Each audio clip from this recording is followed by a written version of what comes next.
Scott Brinser. My business name is Brinser Consulting, and I am an outsourced, or what they call a fractional CFO. Okay, that's Chief Financial Officer. Yes, it is. Yes. Okay, that's hard to remember for me. Sometimes it's a mouthful. And can you tell me what you do for your clients and what kind of services you offer? Yeah, so actually I believe today or later this week actually marks my 8-year anniversary of being out on my own. Congratulations. Thank you. I'm actually what you would call an accidental entrepreneur. So I really had no idea or no intention of going out on my own. I was a CFO slash controller for a $10 million marketing company. For about 2 years, I was there for about 4 years, and the last 2 years of that, I was actually helping a friend of mine on the side who was a contractor, just sort of doing his books for him and doing his accounting for him. And so I sort of went for a promotion and said if I didn't get the promotion, I would leave. They didn't give me the promotion. They called my bluff. And at that time, I was thinking, well, if I did this for one client, I could do this for several others.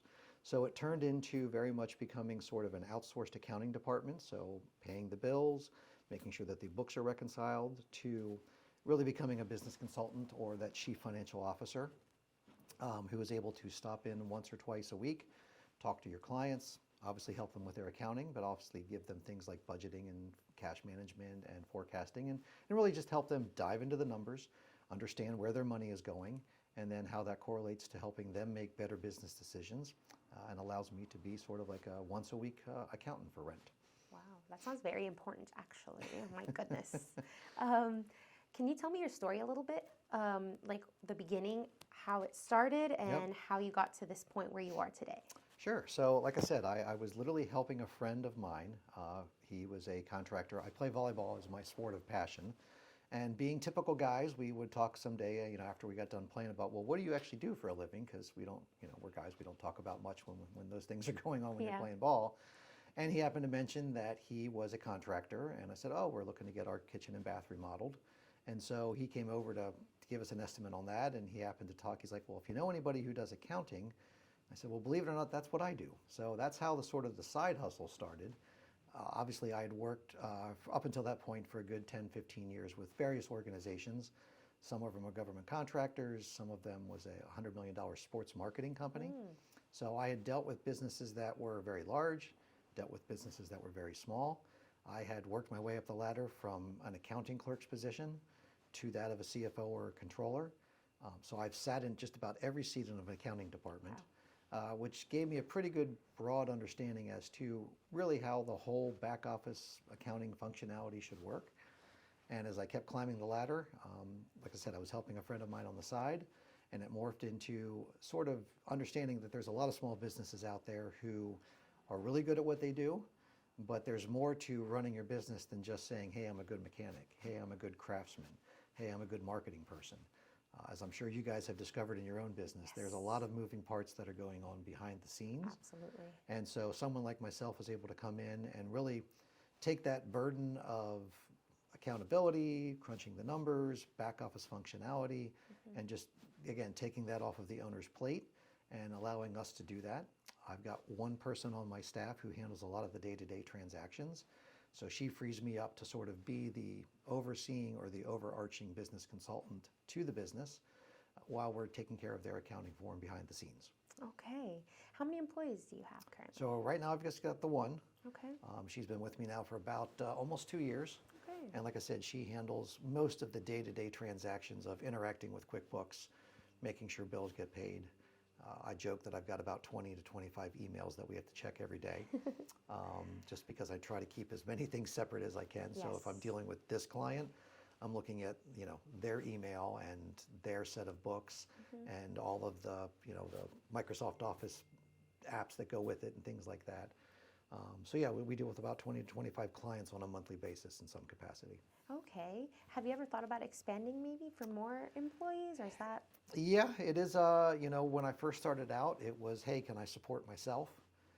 Got to the point where obviously a lot of business owners have determined that, yes, that is a resource that we need, someone that we can bring in and sort of alleviate that back office headache. And so it quickly became to the point where I got a little overwhelmed. So brought somebody on about 2 years ago. And I do like to kind of grow at a more steady or slower pace. Yeah. And I am getting picky about who I work with these days. I'm able to do that now. So, but yeah, there is thoughts of, do I have a team of 2 or 3 people who are handling some of those duties? And obviously that comes down to the client always wanting to talk to me. Yes. As any small entrepreneur knows, at some point you've got to get out of always being the contact person Yes. to where you're more working, on the business, not necessarily in the business. So slowly but surely, we're starting to bring on some more help and some more jobs. That's So awesome. that is a possibility that yes, in the next year there probably could be another staff accountant added to the business. Okay, very cool, very cool. What Depends how kind many listeners you have, I guess. okay, well, y'all better be listening. Challenge accepted, right? Yes. What kind of people would you like to? I know you said you're more picky about who you want to employ. Yep. What people are you looking for? Well, looking for someone who, believe it or not, number one thing I look for is integrity. Obviously, when you are dealing with finances, you are dealing with a lot of sensitive information. We do payroll, so we have access to Social Security numbers, we have access to bank accounts. So integrity is actually something that's first and foremost in what we try to do, because we are aware we have access to a lot of sensitive information and access to a lot of money. There are numerous stories out there of accountants and bookkeepers who have embezzled from their own clients. That's just not how I want to sleep at night. No. So that's first and foremost. And then obviously attention to detail. There is a lot of moving parts. Believe it or not, somebody who is a teacher. Because again, part of our job is to instruct and to teach the business owners what they should be looking for, what they should be looking at, as well as helping them determine, hey, here are some key things that you need to be considerate of. So a teaching component to that is also important. Again, attention to detail, things like that. Okay, wonderful. What do you do outside of work? Well, that is morphing into, the older I get, a few less activities than I used to do. Oh. My sport of choice is volleyball. So I actually grew up on a farm in Pennsylvania, fell in love with playing volleyball in around my college years, Okay. played competitively on a college club team, and then for most of my 20s, 30s, and a little bit into my 40s, you could find me on a beach somewhere between New Jersey and Virginia Beach, Wow. playing every weekend for money. Wasn't ever tall enough or maybe good enough to win a lot of money, but still continue to play this day. There's a bunch Yeah. of us that get together 2 or 3 times a week that will play 2-on-2 beach volleyball. And now my sons, as they're getting older and crafting into different sports, one of them got into golf, so that lets Dad go golf a couple of times a month as well. Okay. And then just sports and fitness, those are the hobbies. And wife and I like to go on for bike rides and things like that too. So Good. I'm glad that you are also taking care of your hobbies and your physical needs as well. I know Yes. you're saying like I'm getting older or whatever, but it's still good to keep up with that, Yes. for your mental health. yeah. On that note, how are you with boundaries? Are you good at setting them? What advice would you give to people who are struggling? Well, that's always the crux, isn't it? It's if you're working from home and you're the business owner, you can always wander back into your office and there's work to do. I think it comes down to, again, certain those personal boundaries. Growing up, it was, hey, from 6 to 8 p.m., I am playing with my kids. That's changed as they've gotten a little bit older. Now it's like, Dad, can I borrow the car keys? Dad, can I borrow some money? I'm out the door hanging out with my friends. So the wife and I are looking at each other going, well, now what do we do? But yeah, it's hard as an entrepreneur to set those boundaries. And the first several years, you're just grinding away. You're just trying to get your business going. Yeah. So certainly having an understanding family is key to that, Yeah. because they know that, hey, you have to set aside certain times to sort of be a family person. But every other time, you're probably consumed about the business, getting it off the ground. Okay. As my business has matured and as I've brought people on staff, obviously the workload has lessened to where I am able to say, hey, I'm just going to shut my brain off at 6:30, 7 o'clock at night, and the rest of the evening is mine. Good. I think that's so important for business owners to kind of set those boundaries and just take a moment to reset, because if you don't have that right, I feel like everything will be very crazy. Yes. So where do you see your business in the next 5 years? Like I said, I think in the next 4 or 5 years, I'm going to be adding probably at least 1, if not 2 other people. Again, when I first started out, it was like, hey, can I, this week we can afford ramen noodles. And after a few more clients, it worked its way up to mac and cheese. Now we're actually, buying real vegetables and meat at the grocery store. Yay. So I would like to see, again, this sort of was not my first idea, but I've grown into the role. I'm never going back to working full time for somebody. I've had a few people of my clients who are like, hey, we'd like to have you full time. And I'm like, well, I really like the flexibility of obviously being my own boss. Yes. I get to work with a lot of different industries. At the end of the day, numbers are numbers, processes are processors. So no matter what industry I'm working with, I can apply a lot of the same principles for this client that I have for that client. So it sort of makes it the approach that I can do it for really anybody. And so again, at the end of the day, as we start to grow and we start to bring more clients on, I see a natural progression of there'll probably be another staff accountant or two to bring on in the coming years. Okay, good, good. Do you have any marketing advice or tips for any of our listeners? Marketing advice or accounting advice? Marketing, like for your business, Sure. like how are you getting your clients? Are you on social media? Yep. So social media is obviously a key to what I do. Everything that I do right now is word of mouth. I am involved with the Loudoun Chamber of Commerce. I attend all of their social events and a couple of their meetings. B&I is another resource for me as well. Doing a good job for your clients will also get you mentioned around, out and about. Several of my clients have now passed my name along to their friends. In fact, my biggest client became my second biggest client because he referred me to my biggest client. Okay. So doing a good job is the best word of mouth that you can do. Simply having someone who can sing your praises is probably some of the best marketing. But getting out and about, speaking engagements, something like this, is another way to sort of get your story out there a little bit, make you easy to connect with, make you a little bit more personable. Yep. And again, just doing a good job is probably the best way to get your name out there. I agree with that. And definitely word of mouth is so Yep. strong. Like that's the best Yes. referral or marketing thing that can help your business to get. Yes. Yes, it is. And growing up, did you always think that you were going to be an accountant? Nope. I thought I was going to be a farm boy. Oh my gosh, that's so different. Yes. And then one day, as I was sitting there scrubbing eggs to put them in an egg basket, my uncle said to me, "Do you really want to do this for the rest of your life?" And I thought, he's probably right. I don't want to get up at 4:30 in the morning and milk cows for the rest of my life, as much as I enjoyed it at the time. Yeah. Although I joke now I get up at 5:30 or 6 and go to the gym. So, I guess there's some trade-offs. Yeah, there's some trade-offs there. Had never really thought about going out on my own. I'd always sort of thought I'd have the career path of just sort of, climbing the ladder. But the more I work with individual partners and individual owners, just having that variety, every day is a different challenge with a different type of industry. Yeah. Sort of whets the appetite for having that competitive streak. Yeah. And always saying, well, hey, here's a new problem, here's a new challenge. Well, you know what? This is a lot like another challenge that I did, so let's apply some of those principles. It's morphed into now sort of being that type of person that people can call up and say, hey, I've got a question or a problem, and this is something I can handle, or I think you guys should try to go down this avenue or contact this person, and just sort of be that resource for other businesses. Okay. And now something a little bit off topic. Are you a football fan?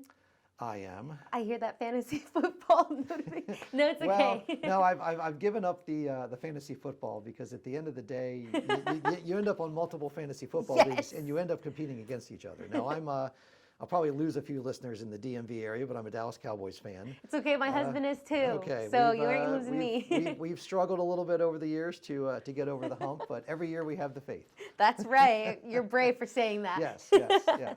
So, it's. Fantasy football is fun to play. Yes, good. I'm glad you have that other little avenue to have fun in. And then if you could give any advice to listeners as far as accounting goes, what strategies or tricks would you have to offer? Sure. I think, one of the most important things, and business owners get pulled into a lot of different directions. So if you are the owner of a business, you are probably the chief salesperson, the chief marketing person, you may be the chief doing person. Obviously, if you have staff, you have to worry about getting payroll done. Every decision has to get run by you.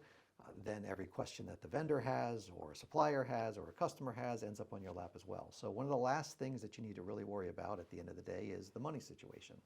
So hiring, or outsourcing to some type of a bookkeeper or an accountant, I would really recommend to a lot of different businesses. Number one, if you're not really good at it, as most of us have learn to outsource it. More importantly, if you work with someone like myself, And my tagline is business possibility through financial simplicity.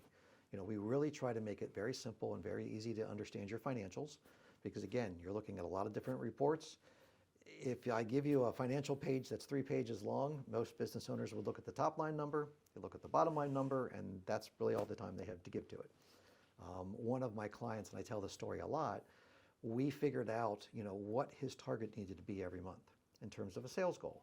He knew once he met that sales goal, all of his bills would have been paid, all of his payroll has been met, and obviously there's some timing issues to it. But he knew, and he carried around a sticky note in his truck, and every sale that he made, he crossed off the number and said, hey, I now have to worry about this new number.